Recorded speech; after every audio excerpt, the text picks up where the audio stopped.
வைட்டர்ஸ் cafe மே 4 முதல் பாண்டி பஜாரில் புதிய உயர்தர சைவ உணவகம் உதயம். விதவிதமான இட்லி, முறுமுறு தோசைகள், அசத்தலான ஸ்நாக்ஸ் சாப்பிட சூப்பர் இடம் வைட்டர்ஸ் கஃபே. வைட்டர்ஸ் கஃபே, பாண்டி பஜார், கார் பார்க்கிங் எதிரில். சம்மர் வந்தாச்சு. What's your plan for this holiday? எங்க கிட்ட விட்டுருங்க, நாங்க பாத்துக்கிறோம். GT Holidays. GT Holidays, South India's #1 travel brand. TASMAC துறையில முறைகேடுகள் இருக்கா அப்படின்னு நீங்க தெரிஞ்சுக்கணும்னா எந்த ரிப்போர்ட்டும் பார்க்காதீங்க, சிஎன்ஏஜி ரிப்போர்ட் பாருங்க. சிஎன்ஏஜி ஃப்ராட்னு சொல்ல மாட்டாங்க, ஆனா ஃப்ராட் நடக்கிறதுக்கான சாத்தியக்கூறுகள் என்னெல்லாம் அதுல இருக்கு அப்படிங்கிற ஆடிட் ரிப்போர்ட்ல கிளியரா மென்ஷன் பண்ணிருக்காங்க டாஸ்மாக் பொறுத்த வரைக்கும். இது இங்க ஏடிஎம்கே பீரியடு டிஎம்கே பீரியட் பிரிக்காதீங்க. டாஸ்மாக் பிரச்சனை காலகாலமா இருந்துட்டு இருக்கு. நாளைக்கு வேற ஒரு கட்சி வந்தாலும் இந்த பிரச்சனை இருந்துட்டு தான் இருக்கும். ஏன்னா டாஸ்மாக்ல இருக்கக்கூடிய ஓட்டைகளை அடைக்காத வரைக்கும் எல்லா கட்சியும் அந்த ஓட்டைகளை பயன்படுத்தி பணம் பண்ண தான் செய்வாங்க. அரசியல் காழ்ப்புணர்ச்சி காரணமா தான் ரெய்டு பண்ணியிருக்காங்க அப்படிங்கிற வாதத்தையும் ஹைகோர்ட்ல வச்சிருக்காங்க போல இருக்கே சார். இது நீங்க கேட்கும் போதோ நம்ம இதை பேசும்போதோ டெய்லி டாஸ்மாக் போறாங்கல்ல, அவங்க கூட நம்மளை பார்த்து சிரிப்பாங்க. ஏன்னா நிஜமால அது அரசியல் காழ்ப்புணர்ச்சி கிடையாது, எத்தனையோ நாள் பெண்டிங் மேட்டர் இது. ஃபெடரலிசம்னு சொன்னாலே இந்த நாட்டுல முன்னுதாரணமே திராவிட முன்னேற்ற கழகம் தான். லெஜிஸ்லேட்டரா இருந்து பார்லிமெண்ட்ல ஆக்ட பாஸ் பண்ணி கிட்டத்தட்ட பாத்தீங்கன்னா 20 வருஷத்துக்கு அப்புறம் ஃபெடரலிசம் பேசுறீங்க. எங்க என்ஃபோர்ஸ்மென்ட் டைரக்டரேட் ரெய்ட்ல. அப்போ உங்களுக்கு பாதிப்பு வரும்பொழுது ஃபெடரலிசம், ஒரு சாமானிய மனிதருக்கு பாதிப்பு வரும்போது it's a process of law, due process of law. சைவ வழிபாடும் வைணவ வழிபாடை பத்தி பொன்முடியவர்கள் பேசின ஒரு கொச்சையாக அந்த மாதிரியான ஒரு பிலீஃபை பேசும் பொழுது சிஎம் அவர்களே அதை வந்து எல்லை மீறி போச்சுன்னு நினைச்சுதான் அவர் பதவியிலிருந்து கட்சி பதவியை விட்டு நீக்கினார். In fact CM honourable chief minister of Tamil Nadu Stalin அவர்கள் டெஃபினட்டா அவருக்கு மந்திரி பதவி எடுக்கணும். ஆதனையர்களுக்கு அன்பு வணக்கம். இன்று நம்மோடு வழக்கறிஞர் திருமிகு சத்யகுமார் அவர்கள் உள்ளார். வணக்கம் சத்யகுமார் சார். வணக்கம் தாமரை. டாஸ்மார்க்ல வந்து இடி ரெய்ட் பண்ணாங்க. ஒரு 3 நாளுக்கு மேலாக ரெய்டு பண்ணாங்க. இடி வந்து டாஸ்மார்க் அலுவலகத்துல ரெய்டு பண்ணதே தவறு. குறிப்பாக ஸ்டேட் கவர்மெண்ட் கிட்ட ஒப்புதல் வாங்கின பிறகுதான் வந்து ரெய்ட் பண்ணியிருக்கணும். மெட்ராஸ் ஹைகோர்ட்ல தமிழ்நாடு அரசு பெட்டிஷன் தாக்கல் பண்ணாங்க. அதுக்கப்புறமா பெட்டிஷனை வந்து வாபஸ் வாங்கினாங்க. மறுபடியும் பெட்டிஷனை வந்து தாக்கல் பண்ணாங்க. அதை வந்து ஃபைனல் ஆர்டர்ஸை வந்து ஹைகோர்ட் கொடுத்துருக்காங்க. தமிழ்நாடு அரசு தாக்கல் செஞ்ச எல்லா மனுக்களையுமே தள்ளுபடி பண்ணியிருக்காங்க. இடி செஞ்சது சரி, இடிக்கு முழு அதிகாரத்தை வந்து ஹைகோர்ட் கொடுத்துருக்காங்க.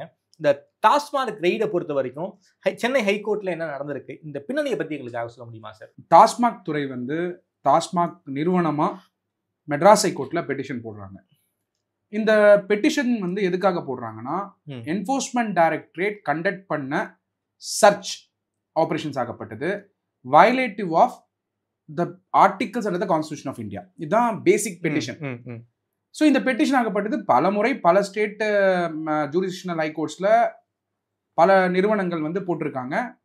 இன்னைக்கு வந்து டாஸ்மாக் வந்து இந்த பெட்டிஷனை ஏன் போடுறாங்கன்னா, ஆல்ரெடி செந்தில் பாலாஜி அவர்களுக்கு கேஸ் வந்து சுப்ரீம் கோர்ட்ல பெண்டிங் இருக்கு. இந்த டாஸ்மாக் துறையை வந்து பாத்துக்கிறது மினிஸ்டரா இருக்கிறது ப்ரொஹிபிஷன் டிபார்ட்மெண்ட்டுக்கு. By the way, TASMAC department எந்த டிபார்ட்மெண்ட் கீழ் வருதுன்னா prohibition of alcohol, excise and prohibition.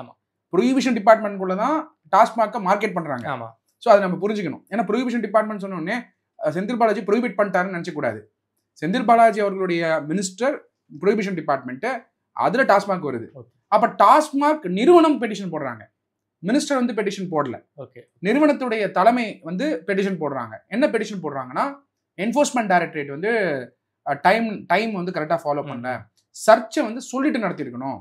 மூணாவது வந்து ஃபெடரலிசம் அஃபெக்ட் ஆகுது, ஃபெடரலிசம் வந்து அஃபெக்ட் ஆகுது அப்படிங்கிற ஆங்கிள் பல கொஸ்டின்ஸ் ரைஸ் பண்ணி பெட்டிஷன் போடுறாங்க. இந்த பெட்டிஷன் போட்டதுக்கு அப்புறம் மெட்ராஸ் ஹைகோர்ட் வந்து இந்த வழக்கு முடிவுக்கு வர வரைக்கும் நீங்க வந்து ஃபர்தர் சர்ச் பண்ண வேணாம் அப்படிங்கிற மாதிரியான ஒரு அப்சர்வேஷன் வருது. But by the time Madras ஹைகோர்ட்ல இருந்து டாஸ்மாக் வந்து சுப்ரீம் கோர்ட் போயிடுறாங்க. சுப்ரீம் கோர்ட் போன உடனேயே நீங்க ஹைகோர்ட் கிட்ட போகாம ஏன் வரீங்க அப்படின்னு சுப்ரீம் கோர்ட் வந்து டாஸ்மாக் திருப்பி அமைச்சிடுறாங்க. ஜென்ரலாவே ஹைகோர்ட் போகாம யாருமே சுப்ரீம் கோர்ட் போக மாட்டாங்க. அதுவும் ஹைகோர்ட்ல இந்த மேட்டர் பெண்டிங் இருந்துட்டு இருந்தது. இங்க வித்ட்ரா பண்ணிட்டு சுப்ரீம் கோர்ட் வந்து பெட்டிஷன் போறாங்க. அப்போ அந்த பெட்டிஷன் எடுத்து பாத்தீங்கன்னா டீடைல்டா எடுத்து பாத்தீங்கன்னா, அந்த ஆர்குமெண்ட்ஸ் எடுத்து பாத்தீங்கன்னா ஃபெடரலிசம் ஆங்கிள் ஆர்கியூ பண்றாங்க.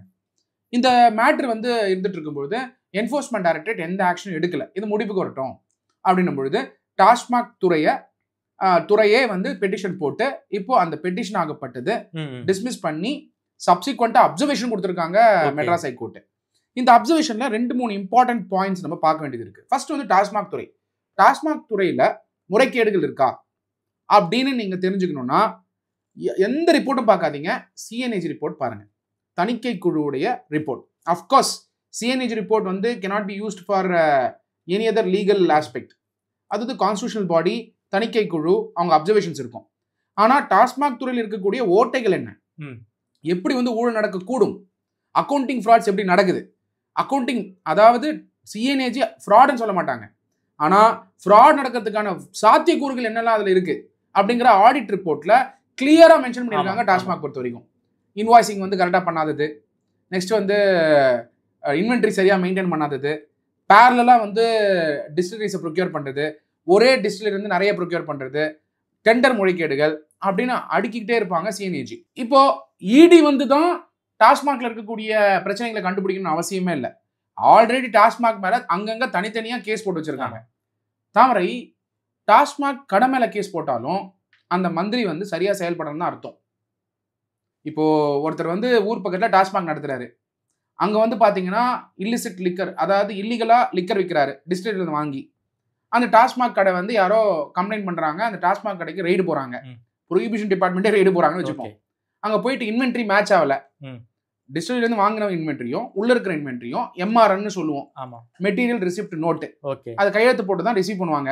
அதுல இருக்கிறதையும் எக்ஸ்ட்ரா வந்து ஸ்டாக் இருக்கு, டிஸ்டிலரியே கொடுத்து அந்த வித்து பணத்தை வந்து அங்க இருக்கக்கூடிய லோக்கல் கட்சிக்காரங்க வாங்கி திருப்பி வந்து அதை எப்படி ரொட்டேட் பண்றாங்கன்றத ஹிஸ்டரியில நம்ம பார்த்துருக்கோம்.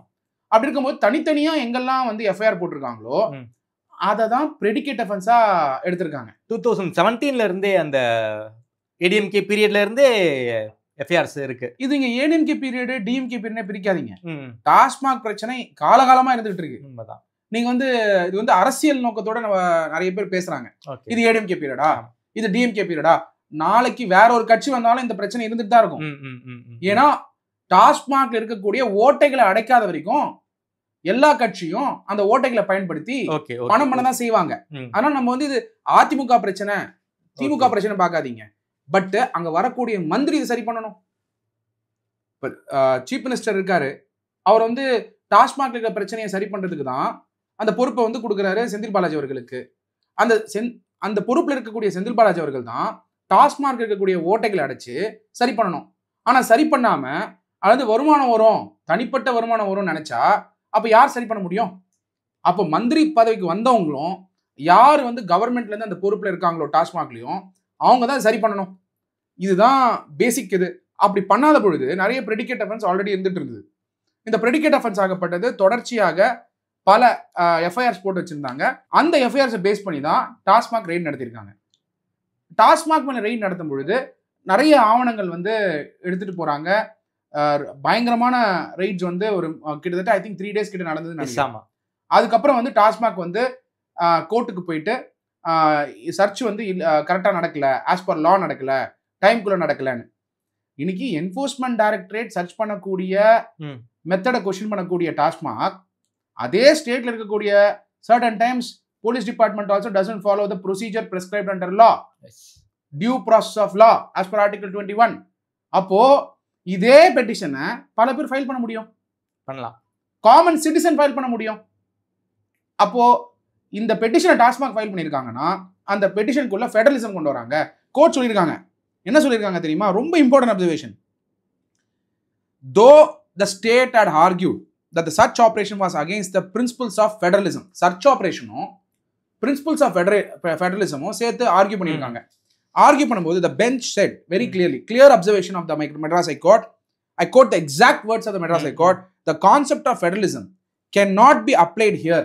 Okay, our constitution is quasi federal in nature, but traces of federalism are applied only for the benefit of the people.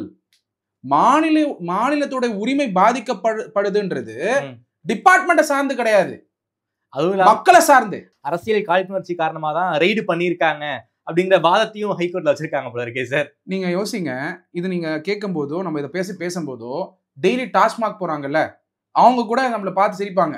ஏன்னா நிஜமாலே அது அரசியல் காழ்ப்புணர்ச்சி கிடையாது. எத்தனையோ நாள் பெண்டிங் மேட்டர் இது. ஒரு டாஸ்மாக்ல 10 ரூபாய் எக்ஸ்ட்ரா வாங்குறாங்க, எதுக்கு வாங்குறாங்கன்னு அங்க போறாங்களே, மது அருந்துக்காக போறாங்க. அது அவங்களோட தனிப்பட்ட உரிமை. அவங்க போறாங்க, மது அருந்துறாங்க, மது அருந்தும் பொழுது 10 ரூபாய் எக்ஸ்ட்ரா கொடுங்க அப்படின்னு கேட்கும் பொழுது அவங்களுக்கே தெரியும் இந்த 10 ரூபாய் யாருக்கு போயிட்டு இருக்குன்னு. அப்போ இதுல போய் ஃபெடரலிசம் கொண்டு வந்து அந்த ஃபெடரலிசம் வந்து மாநில உரிமை பாதிக்கப்படுதுன்னா கோர்ட் வந்து கிளியரா அப்சர்வ் பண்ணிருக்காங்க. என்ன அப்சர்வ் பண்ணிருக்காங்க? ரெய்டு வந்து மாநில உரிமைக்கு எதிரானதுன்னு சொல்லியிருக்காங்களா? ரெய்ட்ல வந்து அந்த பெட்டிஷன்ல வந்து ரொம்ப இன்ட்ரெஸ்டிங் ஃபேக்டே வந்து ஸ்டேட் போட்ட பெட்டிஷன்ல search operation was against the principles of federalism அப்படிங்கிற பாயிண்ட் இருக்கு.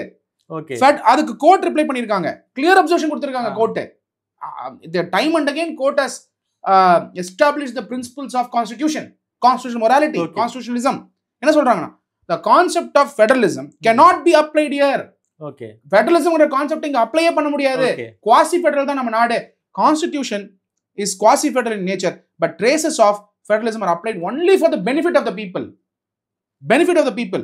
How can concept of federalism be argued in cases concerning offenses against national economy?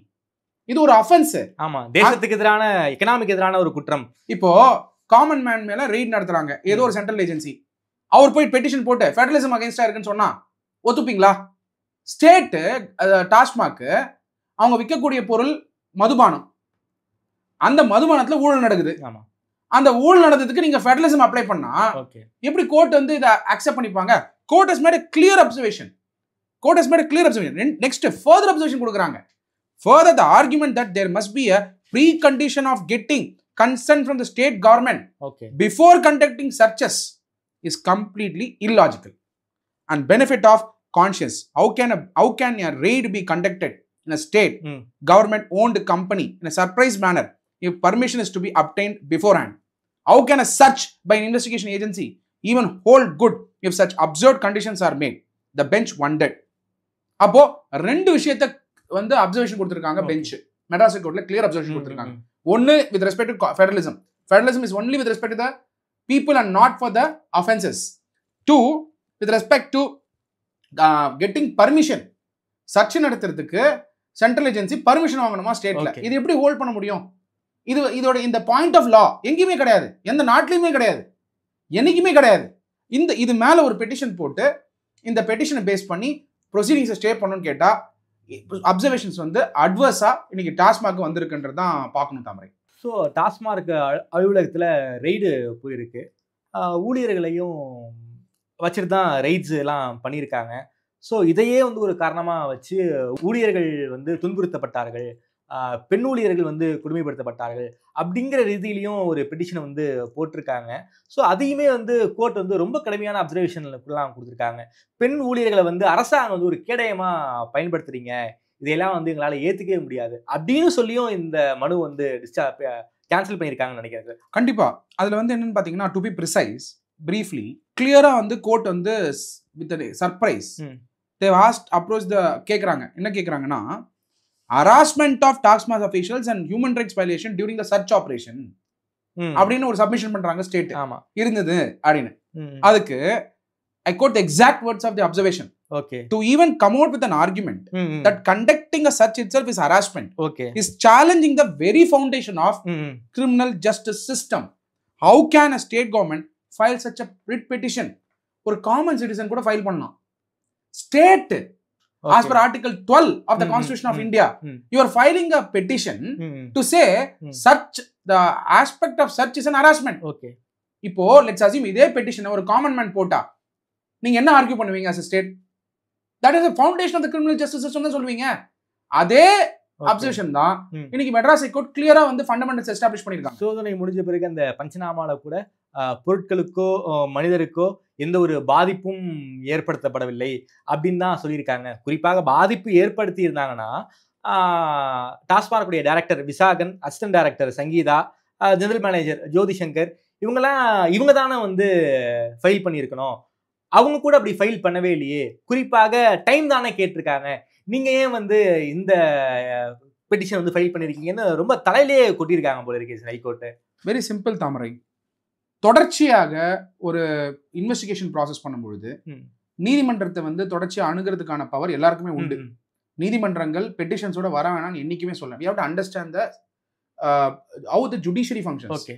Judiciary assesses the independence of the judiciary. You can ask any question.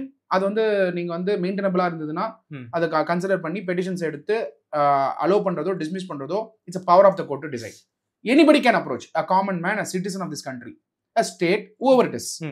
But the point to be noted, this is a law brought by the same party which is in power, which is ruling the present party. They brought this law. கொண்டு வரும் பொழுது champion of federalism is DMK. Yes. 2005 இந்த act வருது. கலைஞர் கருணாநிதி அவர்கள் வந்து is a champion of federalism. We all know. Okay. ஃபெடரலிசம்னு சொன்னாலே இந்த நாட்டுல முன்னுதாரணமே திராவிட முன்னேற்ற கழகம் தான். அறிஞர் அண்ணா காலத்துல இருந்து இது வரைக்கும் இன்க்ளூடிங் ஏடிஎம்கே. அப்படி இருக்கும்பொழுது அப்போ நீங்க கோயலேஷன் இருந்து இந்த மாதிரி சிச்சுவேஷன்ஸை நீங்க ஃபோர்சி பண்ணாம லெஜிஸ்லேட்டரா இருந்து பார்லிமெண்ட்ல ஆக்ட பாஸ் பண்ணி கிட்டத்தட்ட பாத்தீங்கன்னா 20 வருஷத்துக்கு அப்புறம் ஃபெடரலிசம் பேசுறீங்க. எங்க என்ஃபோர்ஸ்மெண்ட் டைரக்டரேட் ரெய்ட்ல. அப்போ உங்களுக்கு பாதிப்பு வரும்பொழுது ஃபெடரலிசம், ஒரு சாமானிய மனிதருக்கு பாதிப்பு வரும்போது it's a process of law, due process of law. Okay. அப்ப டியூ ப்ராசஸ் ஆஃப் லாவை time and again the judiciary has established. இந்த கேஸ்லயும் அரசாங்கத்துக்கு வந்து அர்த்தம், சாமானியனுக்கு வந்து தக்காளி சட்னி அப்படிதானே இருக்கு. நீங்க போடக்கூடிய பெட்டிஷன் அப்படிதான் இருக்கு. The question is, in all aspects, whether due process of law is followed, procedure prescribed under the law. இதை ஏன் திருப்பி நான் வந்து I was putting across this point. If you look at the constitution, article 21, protection of life and personal liberty, no person shall be deprived of his life or personal liberty except according to the procedure established by law.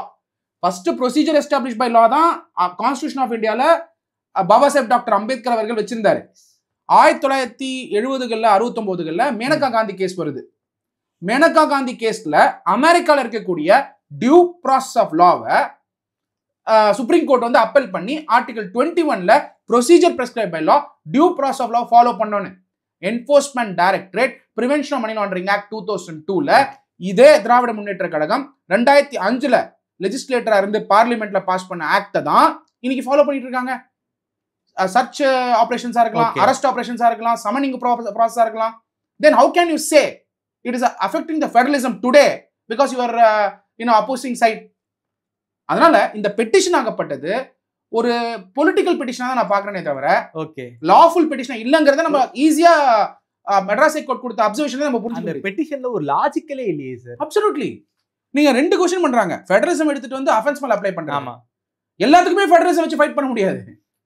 நீங்க எல்லாத்துக்குமே எப்படி quasi federal nature தான் நம்ம நாடு. அதுதான் பேசிக் structure சொல்லப்பட்டிருக்கு. பேசிக் structure வச்சு எப்ப ஆர்கியூ பண்ணலாம்?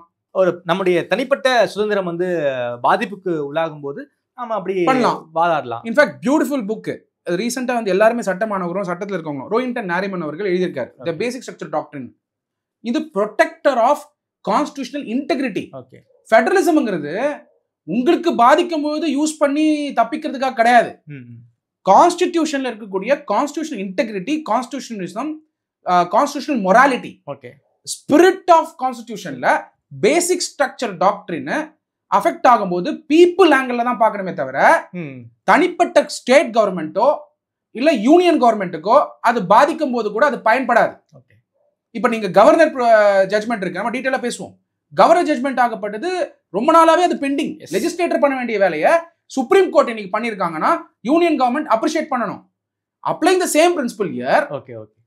Going back to the federalism, which is part of the basic structure, it can only be applied as a constitutional integrity only for the people and not for offenses. Two, search and seizure operation ஆகப்பட்டது prior approval எந்த ஆக்ட்லயுமே கிடையாது. அது customs ஆக்டா இருக்கலாம், GST ஆக்டா இருக்கலாம், state இருக்கக்கூடிய டிபார்ட்மெண்டா இருக்கலாம், income tax துறையா இருக்கலாம், எங்கேயுமே வந்து செக் பண்ணிட்டு சர்ச்சுக்கு வரணுங்கிறது it defeats the purpose of investigation. அதுவும் ஸ்டேட் கவர்மெண்ட் கிட்ட நீங்க வந்து பர்மிஷன் கேட்கணும். சர்ச்சுக்கு வராங்கன்னு சொல்லியாச்சுன்னா அவங்களுக்கு தேவையான டாக்குமெண்ட்ஸ் எல்லாம் ஒளிச்சு வச்சிடலாமே. அது லாஜிக்கலா இருக்கா யோசிங்க. ஸோ ஸ்டேட் போட்ட பெட்டிஷன் இது வந்து சிபிஐ பெட்டிஷனா நினைச்சிருக்காங்க. சிபிஐ பவர்ஸ் வேற. Yes, okay. சிபிஐ பவர்ஸை வந்து இப்போ எப்படியே ஃபெடரலிசம் வச்சு கொண்டு வரலாமான்னு பார்த்தாங்க. Okay. See in a way state is trying its best in the present scenario to see to that over a period of time constitution வச்சு சிபிஐ எப்படி வந்து ஸ்டேட் கவர்மெண்ட் வர முடியாதோ இடி அந்த மாதிரி கொண்டு வர முடியுமான்னு ஜூரிஸ்ப்ரூடன்ஸை எவால்வ் பண்ண ட்ரை பண்றாங்க. ஓகே. பட் நீங்க கான்ஸ்டிடியூஷன் எடுத்து நீங்க அப்ளை பண்ணும்பொழுது இப்படி எவால்வ் பண்ண முடியாது. ஓகே. நீங்க லெஜிஸ்லேட்டரா போங்க, அங்க போய் பார்லிமெண்ட்ல கொஸ்டின் பண்ணுங்க, அதுக்கான அமெண்ட்மெண்ட் பில்ல மூவ் பண்ணுங்க, அப்படி நீங்க ஃபைட் பண்ணலாமே தவிர நீங்க இந்த ரூட்டை வச்சு ஸ்டேட் வந்து பெட்டிஷன் போட்டு சர்ச் நடத்தக்கூடாது, பர்மிஷன் வேணும். ரெண்டாவது வந்து இங்க வந்து ஃபெடரலிசம் அஃபெக்ட் ஆகுது, அஃபென்ஸ்க்கு வந்து ஃபெடரலிசம் அஃபெக்ட் ஆகுதுன்னு சொன்னா ஓகே என்னைக்குமே இந்த பெட்டிஷன் வந்து நிக்கிறதுக்கான வாய்ப்பு கிடையாது. Observation by the Madras high court is a landmark judgment. அதாவது இந்த டாஸ்மாக் ரெய்டை பொறுத்த வரைக்கும் இடிக்கு வந்து ஒரு ஃப்ரீ ஹேண்ட் கொடுத்துருக்காங்க, இன்வெஸ்டிகேஷனை வந்து தொடரலாம் அப்படிங்கிறதுக்கான ஒப்புதலா இதை நம்ம எடுத்துக்கலாமா சார்? நீதிமன்றங்கள் என்னைக்குமே அடிப்படை உரிமையை பாதிக்கிற மாதிரி விஷயம் எதுவாக இருந்தாலும் சீரியஸா பார்ப்பாங்க. Okay okay. At the end of the day the beacon of light அப்படின்னு நான் சொல்லுவேன். Beacon of light of part 3 of the fundamental right இந்த constitution is the judiciary, article 32 soul of the constitution of India. அப்படி பார்க்கும் பொழுது என்னைக்குமே full power எந்த ஏஜென்சிக்கு இருக்குன்றத நீதிமன்றங்கள் சொல்ல மாட்டாங்க. நீங்க போட்டிருக்க பெட்டிஷனுக்கு கொடுத்த அப்சர்வேஷன், ஓகே, இந்த அப்சர்வேஷன் ஆகப்பட்டதை ஒரு லேண்ட்மார்க் ஜட்மெண்டா பார்க்கும் பொழுது எந்த ஸ்டேட் கவர்மெண்ட்டுமே ஃபெடரலிசம் ஆங்கிள்லயோ நீங்க வந்து ஹியூமன் ரைட்ஸ் வயலேஷன் ஆங்கிள்லயோ சர்ச்சை ப்ரீ ரெக்விசிட் அப்ரூவல் வாங்கி தான் பண்ணணும்னு கேட்கறது அலோ பண்ணக்கூடாதுங்கிறது தான் இந்த அப்சர்வேஷன் வழியா வருது. இது மேல டெஃபினட்டா ஸ்டேட்டுக்கு அப்பீல் போற பவர் இருக்கு. ஓகே. சுப்ரீம் கோர்ட்டுக்கு போவாங்களா இல்ல இந்த அப்சர்வேஷனை பேஸ் பண்ணி நிறுத்திடுவாங்களா, சுப்ரீம் கோர்ட்ல போயிட்டு fight பண்ணுவாங்களாங்கிறத we have to wait and watch. But going by the Tamil Nadu trend, definitely they may even appeal to Supreme Court. High கோர்ட்ல வந்து துரைமுருகனுக்கு எதிரான ஒரு வழக்கு, லோயர் கோர்ட்ல வந்து டிஸ்சார்ஜ் பெட்டிஷன் போட்டு அந்த வழக்குல இருந்து வெளியே வந்துட்டாரு. அது தவறு, நீங்க மறுபடியும் வந்து கீழமை நீதிமன்றம் ஆரம்பத்துல இருந்து இந்த வழக்கை விசாரிக்கணும்னு ஒரு முக்கியமான அப்சர்வேஷன்ஸை வந்து நேத்திக்கு வந்து ஹைகோர்ட் கொடுத்துருக்காங்க. அந்த வழக்கை பத்தி கொஞ்சம் சொல்லுங்க சார். டெஃபினட்டா துரைமுருகன் அவர்கள் வந்து is general secretary of the DMK and very important person. And not just now, even Kalaignar Karunanidhi அவர்கள் பீரியட்ல இருந்தே இருந்துட்டு இருக்காரு. Is contributed to the DMK in a big way. But அவங்க ஃபேமிலி வந்து பாலிடிக்ஸ்ல இருக்கிறதும் பிசினஸ் இருக்கிறதும் நம்மளால பார்க்க முடியுது. இந்த எபிசோடு, அதாவது துரைமுருகன் அவர்களோட மேல இருக்கக்கூடிய கேஸ் எபிசோட் ஆகப்பட்டது டேட்ஸ் பேக் டு 2002. இந்த கேஸ் ஆகப்பட்டது 2002ல ஃபைல் பண்ணது. ஓகே. இன்னைக்கு நம்ம எங்க இருக்கோம்? 2025ல. எஸ். இன்னைக்கு கேஸ் முடியல. ஆமா. சப்சிக்வெண்டா இந்த கேஸ் ஆகப்பட்டது அவரு மினிஸ்டரா எப்ப இருந்தாருன்னு பார்க்கணும். 1996ல இருந்து 2001 வரைக்கும் மினிஸ்டரா இருந்ததுக்கான பீரியட்ல 2002ல அதிமுக கவர்மெண்ட் வந்ததுக்கு அப்புறம் போடப்பட்ட வழக்கு, ரெய்ட் நடத்தி போடப்பட்ட வழக்கு, அது அப்படியே தொடர்ந்துகிட்டு இருக்கு. அப்படி இருக்கும்போது முக்கியமான ஒரு ஈவெண்ட் நடக்குது. 2013ல டிஸ்சார்ஜ் பண்றாங்க. இந்த லோயர் கோர்ட்ல லோயர் கோர்ட்ல டிஸ்சார்ஜ் பண்றாங்க. வெள்ளூர் கோர்ட்னு நினைக்கிறேன். வேலூர் கோர்ட்ல டிஸ்சார்ஜ் பண்றாங்க. சப்சிக்வெண்டா 2013லயும் அதிமுக கவர்மெண்ட். ஆமா. அதிமுக கவர்மெண்ட் வந்து அப்ப இருந்த DVSC department government side advocates வந்து இதை ரிவிஷனுக்காக அப்ளை பண்றாங்க. அதுக்கப்புறம் ரொம்ப நாள் வந்து இந்த கேஸ் நிலுவையிலே இருந்தது. இதை பர்சியூ பண்ணல, அப்படியே இருந்துட்டு இருந்தது. நீதிமன்றத்துக்கும் வந்து மென்ஷனிங் பண்ணாதான் அந்த வரும், போஸ்டிங்லாம் பண்ண வேண்டியது இருக்கும். அப்படி பார்க்கும் பொழுது இப்போ நீதிமன்றம் இதை எடுத்து விசாரணை நடத்துறாங்க. அப்படி பார்த்தீங்கன்னா கிளியரா சொல்லிட்டாங்க, ரிவர்ஸ் பண்றாங்க. என்ன ரிவர்ஸ் பண்றாங்க? Reversing the order of discharging minister from disproportionate assets case. அதுல என்ன வாதிட்டாங்க? அதான் ரொம்ப இம்பார்ட்டன்ட் தாமரை. கிட்டத்தட்ட I think it's 3 crores worth of disproportionate asset. அப்போ 2002ல 3 crores பெரிய பணம். ஆமா. அப்படி பார்க்கும்போது வாதிடும் பொழுது டிஸ்சார்ஜ் ஆகிறதுக்கு காரணம் விட்னஸஸ் இல்ல, போதிய ஆதாரங்கள் இல்ல. ஓகே. அதுக்கப்புறம் பாத்தீங்கன்னா இந்த நாயகன் படத்துல வரும்ல அந்த மாதிரி போதிய ஆதாரம் இல்ல. Just to explain you. Okay. இல்லாம கூட இருக்க வாய்ப்பு இருக்கு, அது இருக்கலாம், இல்லாம இருக்கலாம், அது depends on the things. But Madras high court என்ன சொல்றாங்க? நீங்க இப்போ டிஸ்சார்ஜ் பண்ணதை வந்து தள்ளுபடி பண்ணிட்டாங்க. Okay okay. அப்ப டிஸ்சார்ஜ் பண்ணதை தள்ளுபடி பண்ணிட்டா அந்த கேஸ் எந்த பொசிஷனுக்கு வரும்ன்றதான் பாயிண்ட். டிஸ்சார்ஜுக்கு முன்னாடி என்ன பொசிஷன்ல இருந்துச்சோ அந்த பொசிஷனுக்கு போகும். இப்போ வந்துரும். அப்போ எதை டிஸ்சார்ஜ் பண்ணாங்க, எதனால டிஸ்சார்ஜ் பண்ணாங்கன்னு எடுத்து பாத்தீங்கன்னா விட்னஸஸ் வந்து இல்ல, போதிய ஆதாரங்கள் இல்ல. ரெண்டாவது வந்து பல அசெட்ஸ் அவர் முன்னாடியே வாங்கின அசெட்ல இருந்து வந்த வருமானம், நோன் சோர்ஸ் ஆஃப் இன்கம் தான் இது. வந்து மந்திரி பீரியட்ல செக் பீரியட்ல இருந்து வந்த பணம் கிடையாதுன்ற வாதங்களை வைக்கும்போது இந்த பேஸ் பண்ணி ரிவிஷன் பெட்டிஷன் வந்து மெட்ராஸ் ஹைகோர்ட்டுக்கு ஃபைல் பண்ணியிருந்தாங்க 2013ல. அதாவது பொன்முடி, தங்கம் தென்னரசு, KKSSR இந்த வழக்கில் என்ன நடந்துச்சோ அதே டிஸ்சார்ஜ் என்ன ஆகுதோ அது ரிவர்ஸ் பண்ணாங்களோ அதே மாதிரி தான் இந்த வழக்கில் ரிவர்ஸ் பண்ணிருக்காங்க. ரிவர்ஸ் பண்ண உடனேயே எங்க வந்து இது வந்து டிஸ்சார்ஜ் பண்ணாங்களோ அந்த நீதிமன்றத்துக்கு எவென்ச்சுவலா போயிடும். ஓகே. இப்போ வந்து ட்ரையல் வந்து திருப்பி வெள்ளூர் கோர்ட்டுக்கு போகும். இப்ப ட்ரையல் ஸ்டார்ட் ஆகும். சோ இப்ப ஸ்டார்ட் ஆகிறதுக்கு கால விதிகள் கொடுத்திருக்காங்க. நீங்க பாத்திருப்பீங்க பேப்பர்ஸ்ல வந்து பரவலா ரிப்போர்ட் பண்ணிருக்காங்க. சோ கால விதி கொடுக்குறாங்க. கூடிய சீக்கிரம் இந்த கேஸ் வந்து ட்ரையல் ஸ்டார்ட் ஆகிறதுக்கான வாய்ப்புகள் உண்டு. அதாவது பொன்முடி தங்கம் தென்னரசு KKSSRக்கு சுமோட்டோவா நீதிமன்றம் எடுத்திருக்காங்க, இல்ல ரிமிஷன் மூலமாக நீதிமன்றம் ரிவிஷன் வழியா. Okay sir. என்னுடைய கடைசி கேள்வி சார், சமீபத்துல பொன்முடி அவர்கள் ஒரு சர்ச்சைக்குரிய பேச்சு, சைவம் மற்றும் வைணவம் மதங்களை பத்தி ரொம்ப ரொம்ப ஒரு ஆபாசமான பேச்சு, அந்த பேச்சின் காரணமாக மெட்ராஸ் ஹைகோர்ட் வந்து சுமோட்டோவாக அந்த கேஸை எடுப்பதற்கு வந்து சிஜே கிட்ட பர்மிஷன் கேட்டிருக்காங்க. நீதியரசர் வந்து சிஜே கிட்ட பர்மிஷன் கேட்டிருக்காரு. இந்த ஹேட் ஸ்பீச் இது வந்து சுமோட்டோவா எடுக்கக்கூடிய அதிகாரம் ஹைகோர்ட்டுக்கு கான்ஸ்டியூஷன் கோர்ட்டுக்கு இயல்பாவே இருக்கு. இந்த கேஸ் என்ன நடக்க வாய்ப்பு இருக்கு? டெஃபினட்டா தாமரை, இது வந்து நம்ம பார்க்க வேண்டியது வந்து ஃபர்ஸ்ட் வந்து பொன்முடி அவர்களுடைய ஸ்டேட்மெண்ட். நம்ம எப்பயுமே நம்ம ஆல் எஜுகேட்டட், நிறைய மக்கள் வந்து இங்க அரசியல்படுத்தப்பட்டிருக்காங்க தமிழ்நாட்டில். தேர் ஆல் பீப்புள் வித் விஸ்டம். எனக்குமே RSS வெர்சஸ் திராவிட கழகம் ஒரு பொலிட்டிக்கல் லிமிட்ஸ்னு சொல்லுவேன்.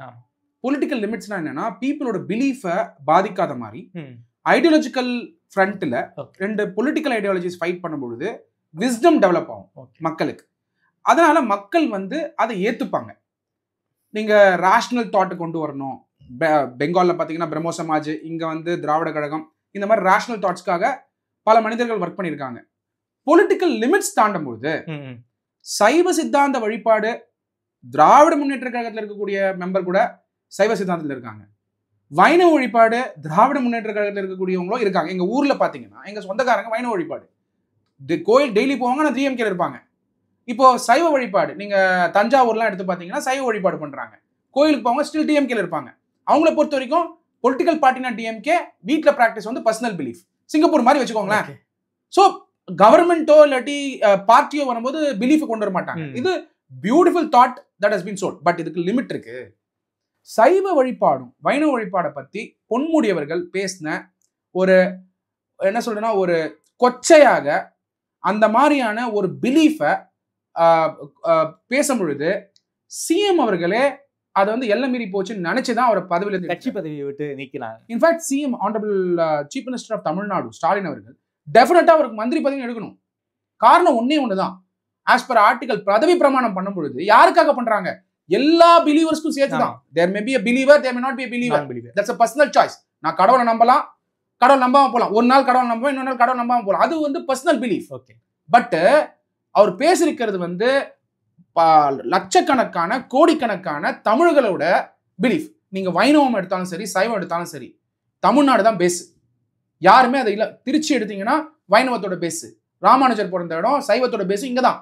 அப்போ அதை வந்து இந்த அளவுக்கு கொச்சப்படுத்தி கேவலப்படுத்தி பொன்முடி அவர்கள் பேசுறாரு.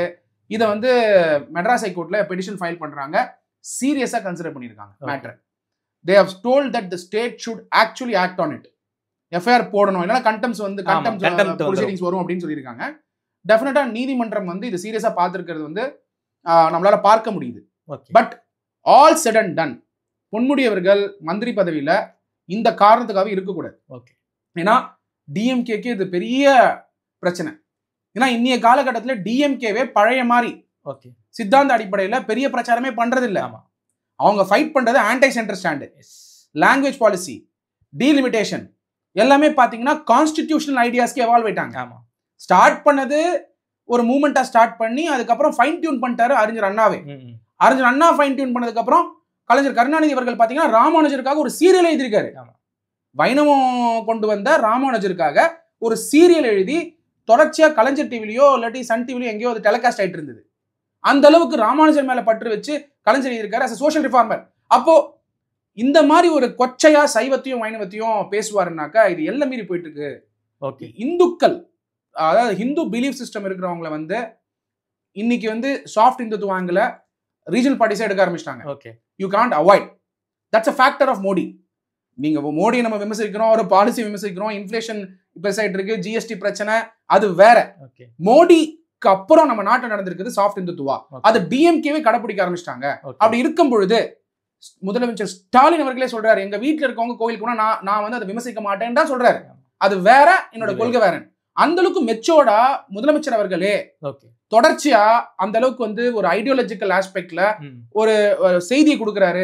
இன்னொன்னு சொல்றாரு, தயவு செஞ்சு பார்ட்டில இருந்து பிரச்சனை பண்ணாதீங்க, இரண்டு மத்தளத்தின் இரண்டு பக்கம் போல நான் அடி வாங்குறேன் அவரே டிக்ளேர் பண்ணிருக்காரு. இவர் பேசுறதுனால யாருக்கு ஓட்டு போகும்? டிஎம்கே தான் ஓட்டு போகும். யாருக்கு அது பவர் போகும்? முதலமைச்சர் ஸ்டாலின் அவர்களுக்கு தான். அப்போ டிஎம்கேவை காப்பாற்றணும், பார்ட்டியை கொண்டு வரணும் அப்படின்னா டெஃபினட்டா state should take action on Ponmudi அவர்கள்.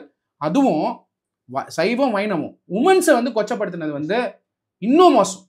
Tamil Nadu is a land of self respect movement and here is a minister who has spoken not just about Saivism and Vaishnavism. அது பெரிய பாதிப்பு, ஏன்னா பிலீவர்ஸ் இருக்காங்க. அதுல பாத்தீங்கன்னா தமிழ் நூட்கள் நிறைய இருக்கு, உங்களுக்கு தெரியாதுன்னு நீங்க நிறைய படிப்பீங்க, அவ்வளோ சித்தாந்த அடிப்படையில் அவ்வளோ இருக்கு. அப்படி இருக்கும்போது பொன்முடி அவர்கள் ப்ரொஃபஸரா வேற இருந்திருக்காரு, ஹிஸ்டரி ப்ரொஃபஸரா. அவ்வளோ படிச்சவர் வந்து பாலிடிக்ஸ் இருக்கும் பொழுது ரோல் மாடலா இருக்கிறத விட்டுட்டு இந்த மாதிரி ஒரு மீட்டிங்ல பேசினா முதலமைச்சர் ஸ்டாலின் அவர்களுக்கு எவ்வளவு ஓட்டு மிஸ் ஆகும். அதை விடுங்க, தமிழ்நாடு மக்கள் எப்படி வந்து ஏத்துப்பாங்க? மறக்க மாட்டாங்க, சைலண்டா இருப்பாங்க, ஆனா ஓட்டுல காமிச்சிருவாங்க. அப்போ முதலமைச்சர் ஸ்டாலின் அவர்கள் பொன்முடி அவர்களை மினிஸ்டர்ஷிப்ல இருந்து ரிமூவ் பண்ணி மக்கள் கிட்ட காட்டணும், இந்த மாதிரி விஷயத்தை நான் ஏத்துக்கிறது இல்லைன்னு. அப்பதான் இந்த சாஃப்ட் இந்துத்துவா ஆங்கிள் இருக்கும் பொழுது ப்ரொசீட் ஆக முடியும், நிறைய பவர்ஸ் கேதர் பண்ண முடியுங்கிறது பாயிண்ட். ரொம்ப நன்றி சார். குறிப்பாக ஹைகோர்ட்டில் நடந்த இந்த டாஸ்மாக் வழக்கு, அந்த தமிழ்நாடு அரசு போட்ட அந்த மனு வந்து டிஸ்மிஸ் பண்ணது, அதே போல துரைமுருகன் வழக்கு, பொன்முடி வழக்கு பற்றி ரொம்ப விரிவாக பேசியிருக்கீங்க. நேரம் கொடுத்து பேசியமைக்கு நன்றி. சரியா, நன்றி தாமரை.